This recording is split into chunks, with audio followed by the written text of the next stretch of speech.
How you doing, YouTube? Matt, Master Beer Reviews, back with yet another review with this fucking guy over here. That would be George. Yeah. 2/3 of the How to Pair Beer with Everything. How to Pair Beer with Everything. If you want to check out a cool podcast, taped on Wednesdays, usually comes out Sunday, Monday-ish on iTunes. How to Pair Beer with Everything. You can find it via NAPA Scene. George does that with Derek and Rich from NAPA Scene. I pop in every now and then, whatever, it doesn't matter. Anyway, George is here to enjoy some beers. We did one review. Well, actually, we did a couple reviews already.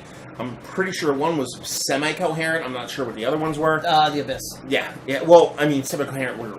We weren't so drunk we couldn't fucking talk. Right. It was a pretty drunk night.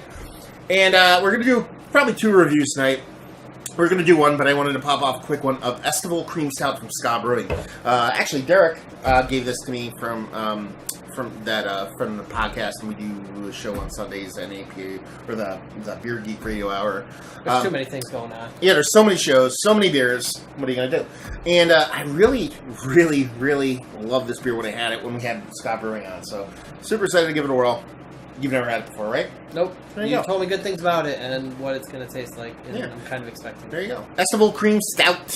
It's this handcrafted Durango, which is where they're from. And this is the key. 5.8% alcohol by volume. This beer, from what I remember, tastes way bigger than 5.8. And that's pretty much it. Label-wise, it's cool. I mean, it's Ska Brewing, so it's like, you know, kind of like trashy punk ska stuff. So there you go. Let's see what this sucker has to offer.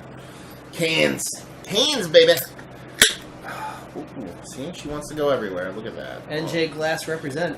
Yeah, NJ Glass. We got a little carton, a little cane going on here. With a little, throwing a little can. It's so weird. We're taking a stout from a can, and we're putting it in Tekus. It's like we're going like, not fancy, kind of fancy, maybe not fancy. So And like high class. And, High this, class. Good. and like I said, it just says Estival Cream Stout on it. I believe it doesn't say much else. It's a cream stout brewed with orange peel, and I want to say vanilla, but I could be wrong. So, yeah. There we go. I mean, mine, I had about a finger and a half full ahead. Yours, quite a bit less. Nice coffee color head. Creamier than creamier than creamier. It's almost like bukkake style creamy. And, yeah, there we go. I do like my bukkake style. Yes, you do. So let's see what she smells like. Definite orange, Wow. definite vanilla, a little bit of coffee, maybe a little bit of roasted malts. I'm getting loads of orange on this one. Yeah, I know, right? It's kind of creepy, because when's the last time you got orange off a stout? Never. You know? So It's an interesting nose. Yeah, it's like that fresh, it's like almost like a candied orange, too. It's not like orange peel, it's like orange No, orange it's like candy. a sweet orange. Yeah. Yeah, so it's like, it's super interesting nose. You get that huge orange. A little bit of vanilla, a little bit of almost, it smells like a lactose kind of sugar going on. But yeah, it smells quite nice. George already sipped it because he's a douchebag. Cheers. We're smelling it way too much. I smell and taste melted creamsicle. You were right. Like that. Yeah, it tastes exactly like an orange creamsicle. And it's only 5.8. 5.8. It tastes to me like a 10% beer almost. It has a nice body to it, nice mouthfeel. This is a super weird beer. You wouldn't, if someone said, "Hey, I'm going to give you a stout that tastes like a fluffernutter had sex with a fucking creamsicle," and you'd be like, "No," and then you drink it, and you're like, "Yeah." Like I could actually, imagine that. Mm-hmm. That's pretty damn delicious. That's really good. For mouthfeel, it's more porterish than stout to me, as far as mouthfeel. But you're kind of just plucking hairs there, splitting hairs. That orange is super big. You get a nice kind of ice creamy, lactosey kind of sugar going on, and zero booze. I mean, it's 5.8%. Not that you expect that. A little bit of roasted malt, maybe you touch it like coffee in it, but it's cool in a weird way. You're getting way more orange than you are like coffee. Yeah.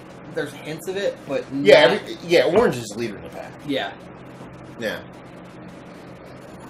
That's super drinkable. I could crush like a bunch of these. It doesn't even need to be like, for me, like during the summer when it's hot out, I'm not really drinking like stouts and porters, and this you could probably do like at a time. I drink stouts and porters all day. I'm in a sauna throwing back Kuna Poo, you know what I mean? Actually, I shouldn't have said that because I hate when people say fucking Kuna Poo. I'm throwing back fucking 1050. That's what I'm throwing back in the fucking sauna. A man's man, a can. a beer. Anyway, Ska Blues. yeah, there you go. They're brother from another mother. Both Colorado breweries, both pretty close knit. Rating wise, I actually, on a scale from 1 to 100, which is what I do, I would actually give this a 93. I usually don't give that high of a score on like beers that are. I don't want to call it a novelty beer because I don't think it's a novelty beer. I think it's a well-made beer, but it's kind of skirting the edge of a novelty beer with that creamsicle thing. But it absolutely makes me giddy tasting it, so I'm going to give it that good of a score. Yeah, you don't have to grade it if you don't want to. No, I'm gonna go in the 90s. I'd say 90 actually. Yeah. I don't think it's a gimmick at all. I mean, it says creamsicle right on it, but yeah. Well, Estival cream stout or cream stout, yeah. You know, but it is what fantastic. It is. Great beer. Now, value and availability, I usually do that whole thing. I'm going to skip over that because it's Ska Brewing. We can't get it here, and it was given to me, so it was free. So it obviously get a 10 on the value scale. But yeah, skip over those as a pure standpoint of just a cool beer that I think anybody should give it a whirl. You should, because 93, not garbage. Definitely. And I usually at this point I go, if you like this, you like what? Or if you like what, will you like this? It's kind of unique in its own right, and it's not really like, it tastes like this other beer or this other beer. Very unique New York. So yeah, it's just a good beer. And if you're like well-made beers that are a little bit askew of what the atypical normal is, then you should definitely give it a whirl. There you go. Definitely. Awesome. So there you go, guys. Another review in the books. Hopefully you guys enjoyed the review. If you did or you didn't or somewhere in between, please leave a comment in the comment section below. And like and subscribe and all that fun stuff. Facebook, Twitter, Instagram, Untapped, Massive Beers in all 4 of those places if you want to check us out anywhere else on the internet. How about you? You want people to find you on the internet? Any PA scene, I guess. There you go. Or just type in George Z, and I'm sure it'll probably pop My up. MySpace is the first to come up, so... Actually, just type in George space Z, and then just ram your keys, and you're yeah, probably if you mash the keys, my name is probably usually up, so there. You there. go. Yeah, and your MySpace is what?